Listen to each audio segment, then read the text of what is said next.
Hello guys, good morning. भूगोल की कक्षा में आपका स्वागत है, हार्दिक अभिनंदन है। और हम अभी तक क्या पढ़ चुके हैं उसके बारे में चर्चा करेंगे। हम मानव भूगोल पढ़ चुके हैं। मानव भूगोल का केंद्र बिंदु, मानव भूगोल का जनक कौन है, मानव भूगोल शब्द किसने दिया, उसके बारे में हम पढ़ चुके हैं। और साथ ही जो नियतिवाद, संभववाद और नवनिश्चयवाद की जो विचारधारा है वो हम पढ़ चुके हैं। चलिए दोस्तों, एक बार फिर से मैं थोड़ा सा आपको सिस्टम वाइज बताना चाहूँगा कि किस किस की चर्चा हुई थी। नंबर एक, मानव भूगोल के जनक की। जनक कौन है? Frederick Ratzel. कौन है? Frederick Ratzel. याद रखना भाई, मानव भूगोल का क्या ये जनक है। अच्छा जी। और इस फ्रेडरिक रेडजेल की शिष्या यानी इसकी चेली। अच्छा जी, शिष्या कौन थी? कुमारी एलन शैम्पूल। अच्छा जी, मैंने बताया था कि ये कहाँ से बिलोंग करते थे। फ्रेडरिक रेडजेल कहाँ के थे? जर्मनी के थे। जबकि कुमारी एलन शैम्पूल कहाँ की थी? अमेरिका की थी। कहाँ की थी? अमेरिका। अच्छा जी, ये हम पढ़ चुके थे। अच्छा जी, फिर हमने इसके बाद किसकी चर्चा की थी? संभववाद की। किसकी? संभववाद की। तो संभववाद का जनक कौन है? कौन है? इसका नाम बड़ा है लेकिन आदमी बहुत खरा है। ये कौन है? विडाल डी ला ब्लास। एक ही आदमी का नाम है भाई। कभी सोचो कि ये तीन बंदों के नाम है, एक ही बंदे का नाम है। अच्छा जी, उसके बाद हमने क्या पढ़ा था? नवनियतिवाद। नवनियतिवाद। नवनियतिवाद का समर्थक कौन था? कौन था? Griffith Taylor. कौन था? टेलर। ठीक है। अच्छा जी, आज हम पढ़ेंगे नियतिवाद, संभववाद और नव नियतिवाद। और इसके साथ ही हम पढ़ेंगे मानव का प्राकृतिकरण और प्रकृति का मानवीकरण पढ़ेंगे। चलिए दोस्तों, हम शुरू करते हैं अपने टॉपिक को धमाकेदार ट्रिक के साथ और धमाकेदार सिस्टम के साथ। बिल्कुल कोई घबराने की जरूरत नहीं है, बिल्कुल सिंपल सी बात है। अच्छा जी, आपको ऐसे याद नहीं रहे तो कैसे याद रखोगे इसको? फ्रेडरिक रेडजेल को याद करने का ट्रिक देखो बेटा। क्या इसका? एम का क्या अर्थ होता है? मानव। मानव क्या हो गया? मानव भूगोल हो गया। अच्छा जी, इसका जनक कौन है? Frederick Ratzel. याद रखो कौन है? MF या फिर FM। FM आपको याद रहेगा जिंदगी भर। पहले क्या सुनते थे? FM। क्या सुनते थे? FM पे क्या सुनते थे? गाने सुनते थे। तो FM से याद रखो कि मानव भूगोल का जनक कौन है? Frederick Ratzel. ओके, जिंदगी भर याद रहेगा कि मानव क्या सुनता है? गाने सुनता है। किस पे सुनता है? FM पे सुनता है। तो मानव भूगोल का जनक कौन है? Frederick Ratzel. ओके, अच्छा जी। अब बारी आती है इसके शिष्या की। तो इसकी शिष्या, इसकी चल्ली, इसका नाम भी हमें याद रहेगा। सीधी सी बात है। कैसे याद रखोगे भाई? लेडीज है तो लेडीज क्या लगाती है?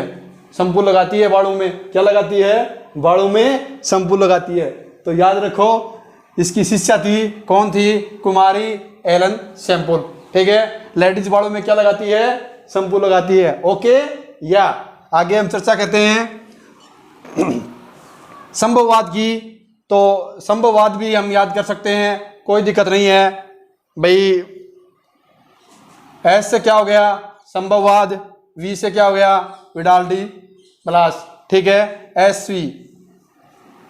ठीक है, याद रहेगा क्या? SV। या फिर कैसे याद रखोगे? मेरे नाम से याद रख लेना, SHIV। ठीक है, क्या? SHIV।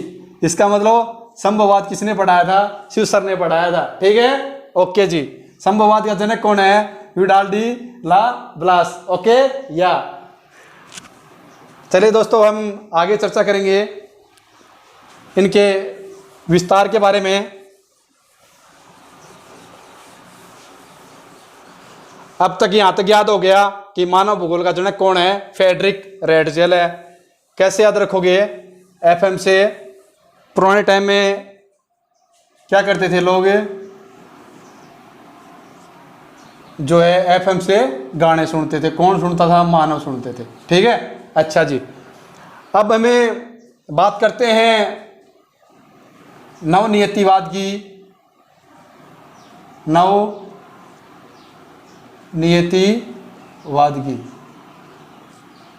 नवनियतिवाद का मैंने क्या बताया? ग्रिफिथ। कौन था? Griffith Taylor. इसका आप याद रख सकते हो। कपड़ा होता है, पैंट को नहीं कौन बना के देता है? टेलर। कौन बना के देता है? टेलर। वही बात है, नई डिजाइन की पैंट आती है मार्केट में, हैं, तो कौन बना के देता है? टेलर। कौन बना के देता है? टेलर। और टेलर का काम क्या होता है? जोड़ना। अच्छा जी। तो नवनियतिवाद का जनक कौन है? Griffith Taylor. याद रहेगा, कोई दिक्कत नहीं है, आराम से एंटी से आप याद कर सकते हो। नवनियतिवाद का जनक कौन है? टेलर है। कौन है? Griffith Taylor. अच्छा जी। आगे हम चर्चा करेंगे इसके विस्तारक और इसके अध्ययन के बारे में। देखो, एक शब्द आया है, मानव का प्राकृतिकरण या प्रकृति का मानवीकरण। अच्छा जी। तो ये किस तरीके से हमको समझ में आएगा?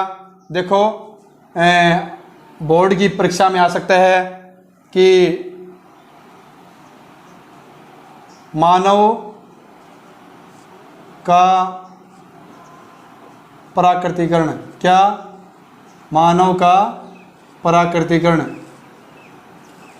पूछने वाली बात है ये। आराम से आप समझ सकते हो, इस चीज़ को जान सकते हो। अच्छा जी। और नंबर 2 बात आती है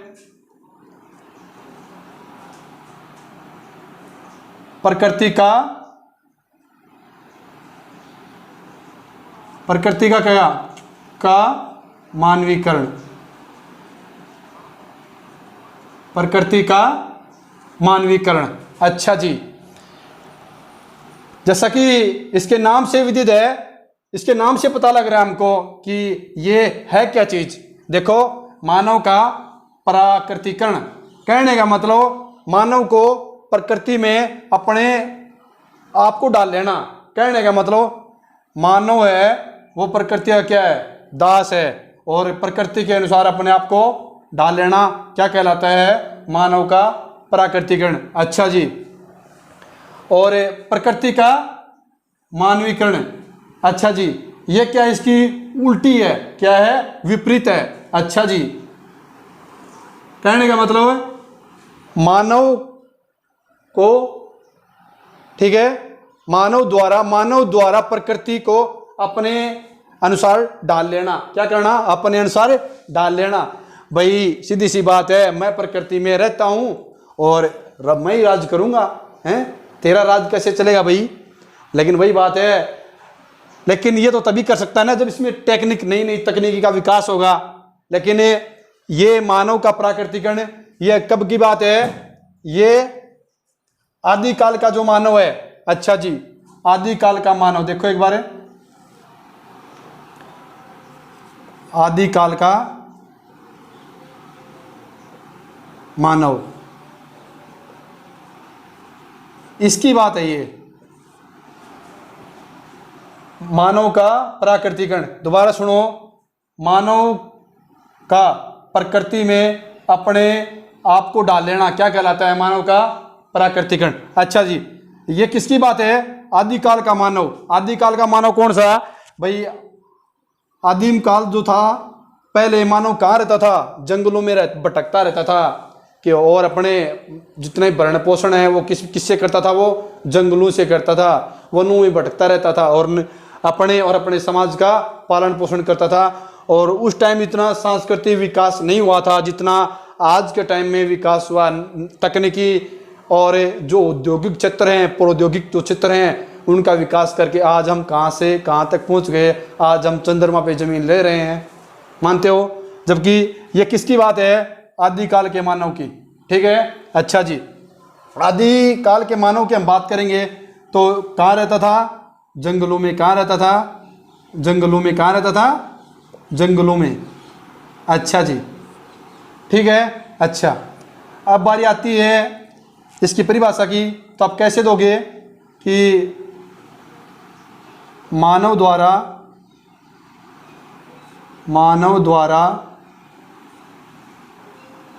प्रकृति में अपने आप को प्रकृति के अनुसार डाल लेना। ठीक है, अच्छा जी। जैसे कि हम इस चीज़ को समझ सकते हैं, जैसा हमारा परिवार होता है, जैसा हमारा समाज होता है, हम क्या करते हैं उसी के अकॉर्डिंग अपने आप को डाल लेते हैं। यदि हमें निम्न परिवार से बिलोंग करते हैं तो हम उस हिसाब से खर्चे करेंगे, उस हिसाब से रहेंगे, ज़्यादा खर्चा नहीं करेंगे और यदि हमें मध्यम परिवार से है तो हम जितनी भी हमारी छोटी मोटी जो ज़रूरतें हैं उनकी पूर्ति करेंगे, थोड़ी सी मेहनत करेंगे, परिवार का सपोर्ट मिलेगा, थोड़ा सा हम करेंगे तो उसमें हम विकास सकते हैं। यदि हम हाई परिवार से बिलोंग करते हैं, हमारे पास बहुत सारा धन है, तो हम उस हिसाब से हमारा विकास कर सकते हैं और उस हिसाब से प्रगति कर सकते हैं। वो तो एक धनाढ्य की बात होगी, लेकिन यहाँ किसकी बात है? आदिकाल के मानव की। कहाँ रहता था? जंगलों में रहता था। तो वो क्या मानता था? प्रकृति सर्वोपरि मानता था। प्रकृति क्या है? सर्वशक्तिमान है। क्या है? सर्वशक्तिमान है। अच्छा जी, प्रकृति को क्या मानता था? सर्वोपरि मानता था। और साथ ही वही प्रकृति को क्या करता था?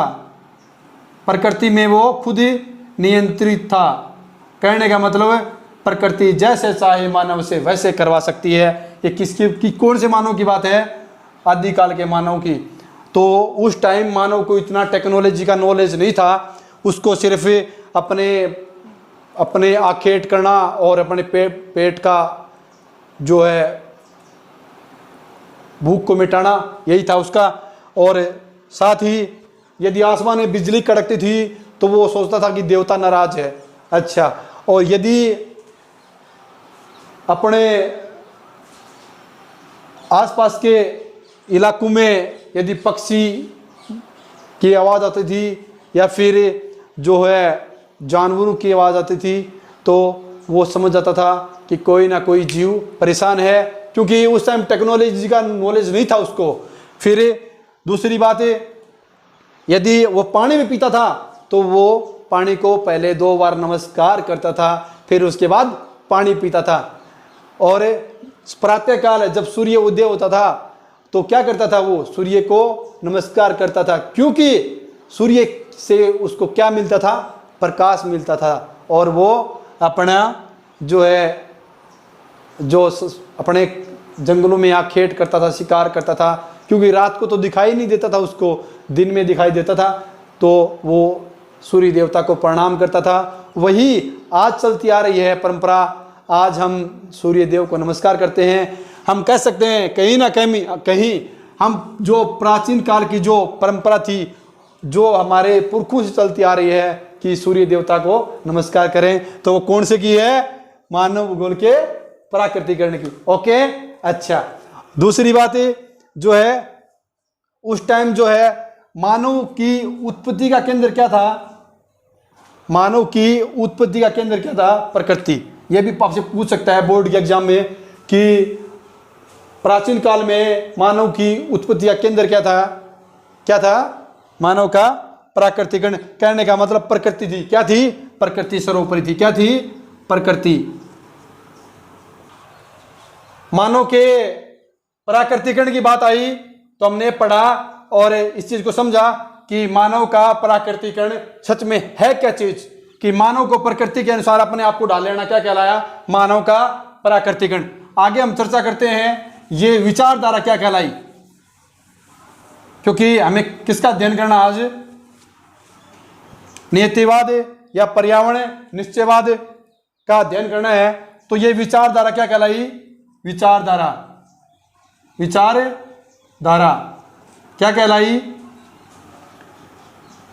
नियतिवाद। क्या कहलाई, नियतिवाद। आपसे पूछ सकता है प्रकृति का प्राकृतिक कौन सी विचारधारा है, नियतिवाद या निश्चयवाद। ठीक है, अच्छा जी।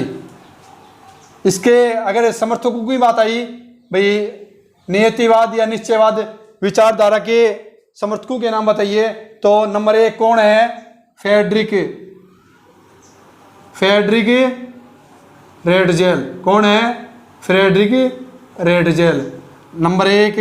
नंबर 2 कौन है, कुमारी शैम्पूल। कौन है, कुमारी शैम्पूल। अच्छा जी। नंबर 3 कौन है, नंबर 3 कौन है, कौन है नंबर 3 कौन है, जो है हिपो। नंबर 3 कौन है, हिपोक्रेटस। नंबर 3 कौन है, हिपोक्रेटस।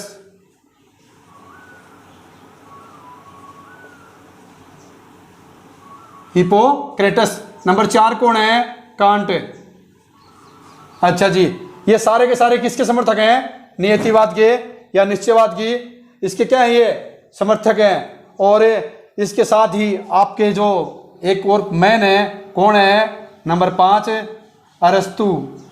अरस्तु का नाम आपने सुना होगा, जो है जंतु विज्ञान का जनक। कौन है, अरस्तु है। अरस्तु तो बहुत ही बड़ा विद्वान था, इसकी चर्चा तो हम आगे भी करते रहेंगे, क्योंकि इसने बहुत सारे विषयों के बारे में अध्ययन करवाया हमको। चलिए दोस्तों, आज अब आगे हम बात करते हैं इसकी एक बार फ्रेडरिक रेडजेल की। देखो, फ्रेडरिक रेडजेल कहता है कि जो है यदि हम मानव का अध्ययन करेंगे तो मानव का अध्ययन करने के लिए नंबर 1 बुद्धि, नंबर प्लस संस्कृति, और नंबर 3 सभ्यता। ये किसकी बात है, आदिकाल के मानव की बात है, क्योंकि आदिकाल का मानव क्या नहीं है, स्वतंत्र नहीं है। क्या नहीं है, स्वतंत्र नहीं है। यदि हमें इस मानव की तुलना करेंगे तो हम किससे करेंगे, इसकी बुद्धि, संस्कृति, सभ्यता किससे करेंगे, पौधे के तने से। क्योंकि मानव क्या है, प्रकृति का दास है। क्या प्रकृति का दास है। और हम रियल बात भी यही है कि मानव प्रकृति का दास, प्रकृति से क्या करता है, अपनी विभिन्न आवश्यकताओं की पूर्ति करता है, प्रकृति के साथ अपना समायोजन करता है, प्रकृति को समझता है और अपना विकास करता है। अच्छा जी, यहां तक समझ गए मानव का प्राकृतिकरण, इसके विचारधारा जो नीतिवाद कहलाई, और इसके जो समर्थक थे वो मैंने आपको बता दिया, फ्रेडरिक रेडजेल, हिपोक्रेटस, कुमारी शैम्पूल, अरस्तु हो, ये क्या है, इसके समर्थक हैं। ठीक है, अच्छा जी। अब बारी आती है प्रकृति का मानवीकरण के बारे में। प्रकृति का मानवीकरण, प्रकृति का मानवीकरण,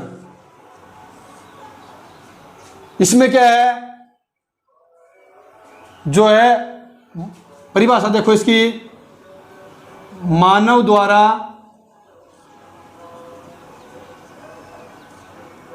प्रकृति को, मानव द्वारा प्रकृति को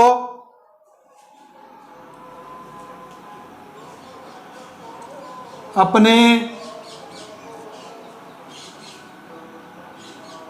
मानव द्वारा प्रकृति को अपने हिसाब से ढाल लेना। ठीक है, अच्छा जी। मानव द्वारा प्रकृति को अपने हिसाब से डाल लेना। कहने का मतलब ये कौन सी विचारधारा है, कौन सी है? मानव क्या है इसमें? प्रकृति का स्वामी है। क्या है? स्वामी। वो सोचता है प्रकृति को मैं जैसे चाहूँ वैसे कर सकता हूँ, प्रकृति मेरी क्या है? गुलाम है। थोड़ी सी तकनीक क्या ही कि पता नहीं मानव अपने आप को क्या समझने लग गया। लेकिन प्रकृति को यदि हम नुकसान पहुंचाएंगे तो प्रकृति हमारा भी नुकसान पहुंचाएगा। यदि हमें हमारा विकास करना है तो हमें क्या करना होगा? प्रकृति के नियमों को समझना पड़ेगा। नियमों को क्या करना पड़ेगा? समझना पड़ेगा। और प्रकृति के नियमों को हमें समझ लेंगे तो हम हमारा विकास कर सकते हैं। प्रकृति क्या करती है? हमें अवसर प्रदान करती है। क्या करती है?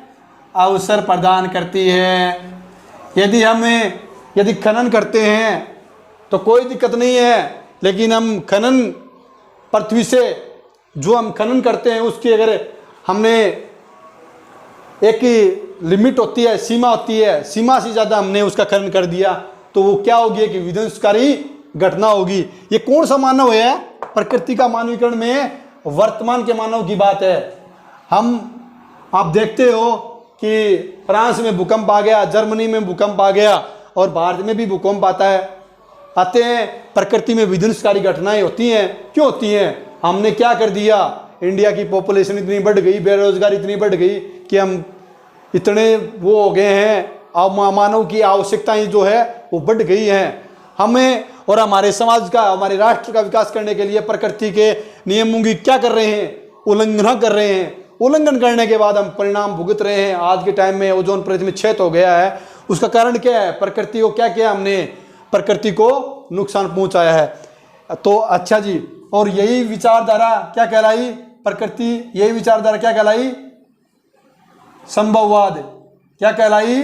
विचारधारा क्या कहलाई? विचारधारा। आपसे पूछ ले जो है ये विचारधारा क्या कहलाई? संभववाद। क्या कहलाई? संभववाद विचारधारा। इसके समर्थक कौन थे? विडाल डी ला ब्लास। अच्छा जी, विडाल डी ला ब्लास क्या थे? इसके समर्थक थे। ओके, याद रखना दोस्तों। अच्छा जी, इसमें किसकी प्रधानता दी गई है? संभववाद में किसकी दी गई है? मानव की।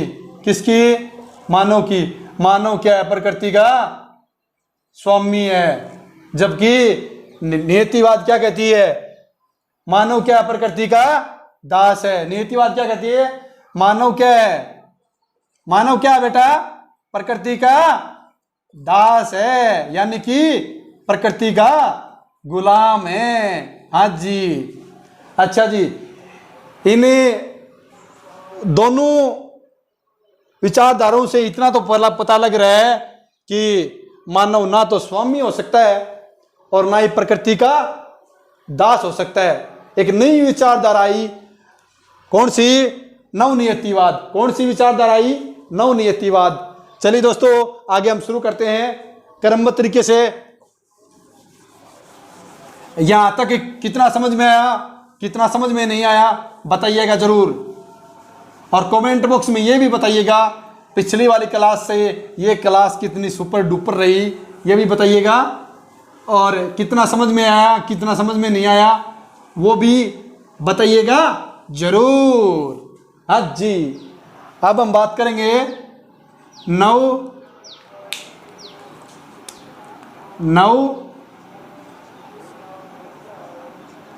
नियतिवाद की। नवनियतिवाद की। अच्छा जी भाई, नवनियतिवाद का मैंने क्या बताया था? नवनियतिवाद का जनक कौन है? याद रखना, बोर्ड के एग्जाम में पूछ सकता है नवनियतिवाद का जनक कौन है? कौन है बेटा? कौन है? ग्रिफिथ कौन है? Griffith Taylor. कौन है? Griffith Taylor. ठीक है, अच्छा जी। इसके नाम से पता लग रहा है कि नवनियतिवाद भाई ना तो ये किसका समर्थक है?